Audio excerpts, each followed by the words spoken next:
Boa noite a você que acompanha a TV Canção Nova no Brasil, em tantas partes do mundo. Com grande satisfação, voltamos para mais um programa Além da Notícia. Na noite de hoje, e também já pensando em todo esse tempo que a gente está vivendo, vamos abordar um tema de extrema atualidade. Política, eleições 2014, marketing político. Bom, e para conversar sobre este assunto, nós temos aqui convidados muito especiais. Quero receber com muito gosto o Silvio Costa, fundador do Congresso em Foco, site, revista. O Silvio é mestre em comunicações pela Universidade de Westminster, em Londres. Atuou como produtor freelancer da BBC. No Brasil já trabalhou na Folha, isto é, Correio Brasiliense, Gazeta Mercantil, exercendo diversas atividades. E criou a agência Oficina da Palavra, da qual se afastou para se dedicar ao Congresso em Foco. Bem-vindo e boa noite, Silvio. Boa noite. Muito obrigado aí pelo convite. Muito bom te receber aqui. Eu quero ouvir algumas histórias sobre isso aqui, tá? Tá legal. Quero também receber com muito gosto o Anderson Alves, consultor de marketing político, professor, coach, palestrante de marketing, comunicação, mídias sociais, negócios digitais, promove cursos online que são referência nacional por causa de seu diferencial exclusivo, possui um trabalho constante no Facebook, onde orienta os usuários sobre a reputação digital e como se posicionar profissionalmente nas redes sociais. Seja bem-vindo, Anderson. Obrigado, boa noite, é um prazer estar aqui com vocês. Eu não disse ainda algo sobre ele. Músico, ex-futuro jogador de futebol. Daqui a pouco a gente conta essas histórias. Silvio, primeiro vou deixar você à vontade para falar sobre tudo isso aqui. Essa história é sua já. Uhum. Pois é, bom, o Congresso Foco é um site que está no ar já há mais de 10 anos, né? A gente começou em fevereiro de 2004 e desde o começo a ideia do site é ser um instrumento de informação para a população, para um acompanhamento mais minucioso, mais detalhado das atividades, principalmente dos congressistas, né?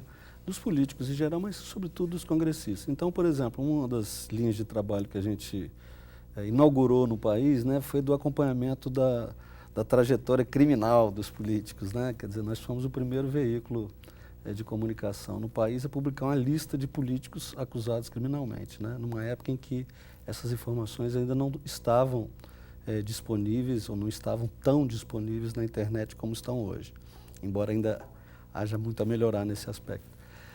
Mas, enfim, a gente tenta fazer um acompanhamento mais individualizado, mais detalhado do que fazem os parlamentares, com a pretensão de não apenas relatar fatos, né, como é papel de jornalistas, né, como nós, mas também de contribuir um pouquinho para que as coisas mudem, né, porque a nossa frustração, muitas vezes, como jornalistas, ao longo da nossa vida profissional, foi constatar problemas que se repetem e se repetem e se repetem, né? E a gente fica torcendo para que as coisas mudem, né? E sabe que a mudança só vem do conhecimento, da informação e também da ação, né, das pessoas, né? Os cidadãos precisam tomar a questão da política como uma questão sua, né? Quer dizer, enquanto as pessoas não acompanharem, não fiscalizarem, não compreenderem as regras do jogo político, né, e não souberem se manifestar, se expressar adequadamente,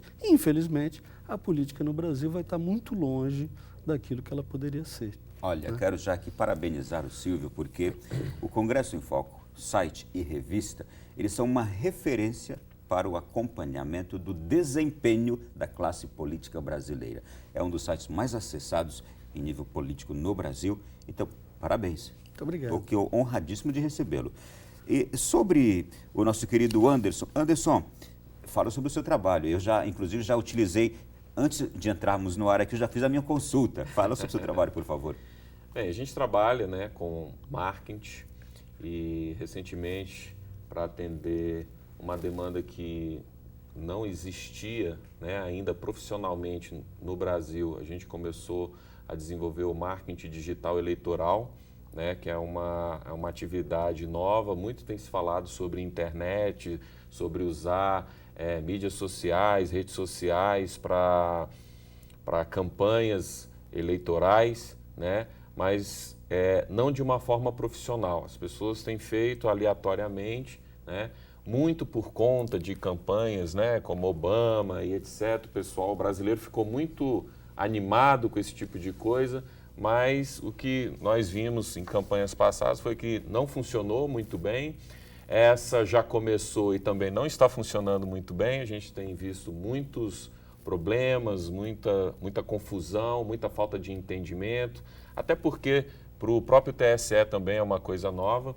Então, um dos trabalhos que eu tenho feito agora recente é esse, de orientação de marketing digital eleitoral, voltado para eleições. E também a gente faz o trabalho para mandato, né? Sobre como gerir aquele mandato, como ter uma maior aproximação com o público, né? Com o eleitor que votou naquele candidato e como ele pode multiplicar e vir de uma forma mais forte para a próxima reeleição, sem precisar daquela correria, daquela falta de organização, com um planejamento realmente de fato. Vocês dois têm algo em comum. Londres. Com certeza. Londres também, não é? Você estudou em Londres e você? Eu me aventurei um pouco, né? Eu queria dar uma olhada como era o mundo lá fora, como era a Europa. Então, eu abri uma empresa na Inglaterra, nós fizemos a marca de um rei de Gana, o King Takia III, e uma ONG também, lá na Inglaterra. Está no ar até hoje, o rei ele morreu tem mais ou menos 2, 3 anos. E exatamente conhecer esse tipo de coisa, como é que funcionava tudo lá.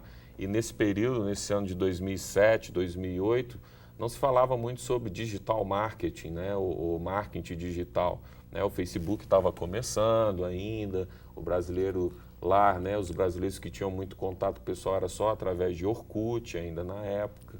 Então foi bem interessante por conta disso, conhecer o contexto, né? E viajar. Sempre gostei, né? De passear aí por fora e entender, né? Quando você assimila outras culturas, você tem uma mentalidade, a sua cabeça tem uma expansão muito maior, né? Uma visão de mundo, uma visão de cultura, de pessoas diferenciadas. Silvio, você hoje faz um trabalho daqueles admiráveis e daqueles trabalhos desafiadores também, e um trabalho muito indesejado para muitos também. O que fez a diferença, o fato de você ter estudado fora e voltado para o Brasil com essa cabeça?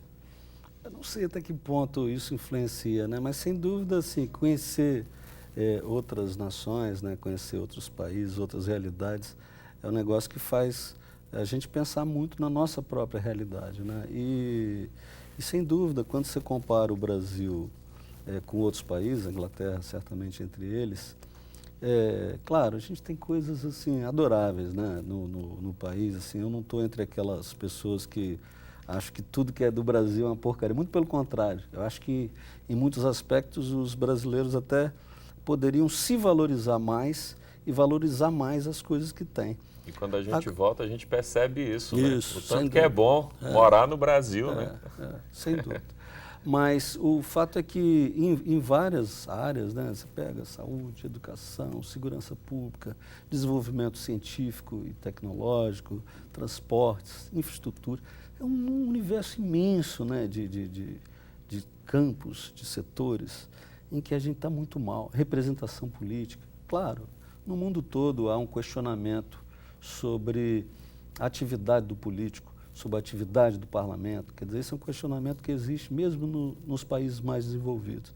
Mas lá eles estão em outro nível, né? Tem outro patamar. Às vezes um pequeno escândalo, uma coisa aqui que no Brasil seria considerada normal, suscita em países mais desenvolvidos, com a tradição democrática mais longa, né? Imediata renúncia, imediata demissão, aquela pessoa fica absolutamente banida da vida pública. E muitos deles não resistem, chegam até ao suicídio. Exato, exato.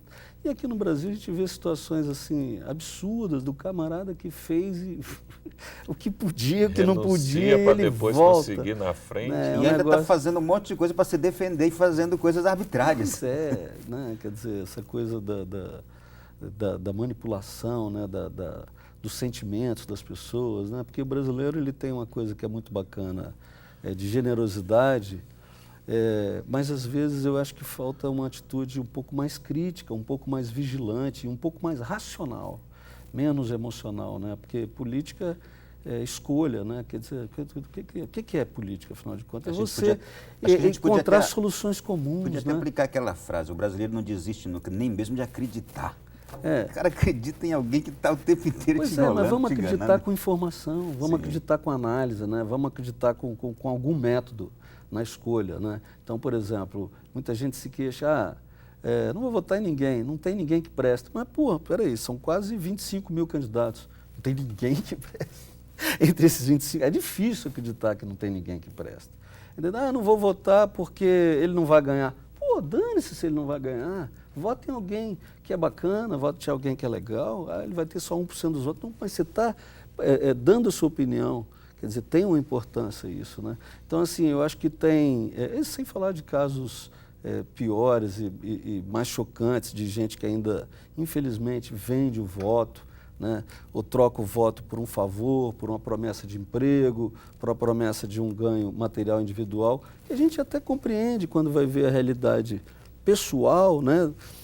Pô, a pessoa que não encontra outra saída para ter uma pequena melhora de vida, mas que do ponto de vista coletivo é algo desastroso, né? Quer dizer, nós temos um Congresso Nacional, que é a matéria-prima básica do nosso trabalho, nós temos um Congresso Nacional em que metade dos parlamentares tem acusações criminais. É gente acusada de homicídio, de envolvimento com tráfico. Corrupção é bobagem, todo mundo, crime eleitoral, corrupção. É uma das características da Entende? casa, né?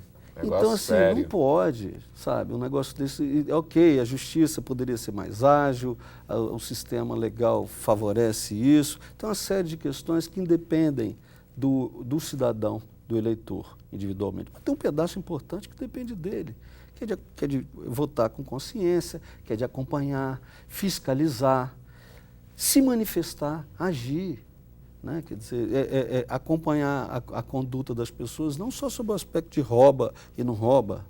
É evidente que isso é muito reducionista. Quer dizer, o papel do homem público não é apenas ser honesto. Entendeu? Não roubo. Beleza, mas o que você faz? O que você propõe? Quais são as suas propostas para o Estado, para o país? O que você está fazendo? O que seu partido está fazendo? Né? Então, assim, eu acho que tem uma possibilidade muito grande de mudança se aquele sentimento que contaminou, né, tantos brasileiros em junho do ano passado, se repetir nesse processo eleitoral, que vai até 5 de outubro, né, no primeiro turno, e depois no dia 26, no segundo turno.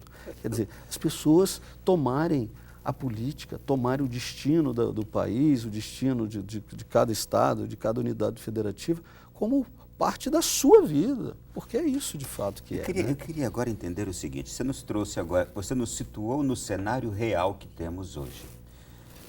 E agora eu pergunto, e vou até para o Anderson, o quanto isso, Anderson, o fato do brasileiro percebendo tudo isso, sabendo de tudo isso, porque ele ouve rádio, ele lê jornais, menos do que ouve, ele assiste televisão mais do que lê e ouve, ele está ouvindo e vendo aquilo ali. O quanto esse brasileiro é influenciado pela propaganda, porque depois vem uma propaganda belíssima e que mostra os pontos positivos de todos esses senhores que estão ali no parlamento e no poder executivo.